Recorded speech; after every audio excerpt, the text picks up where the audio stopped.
খুব সাধারণ কয়েকটি আইটেম দিয়ে আপনার বাচ্চাই তৈরি করে নিতে পারবে স্যান্ডউইচের পুরটি।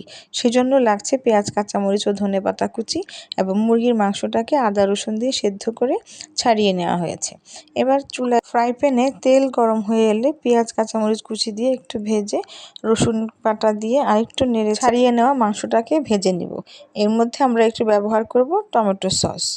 এই রেসিপিটি এতই সহজ করে তৈরি করা হয়েছে যে বাসার যে কেউ এই খাবারটি তৈরি করে খেতে পারবে। রসুনটা ভাজা হয়ে গেলে দিয়ে দিচ্ছি ছাড়িয়ে নেওয়া মাংসগুলো একটু ভেজে নেড়ে দিয়ে দিচ্ছি টমেটো সস। এখানে সয়া সসও ব্যবহার করা যেতে পারে, চাইলে গোলমরিচের গুঁড়ো।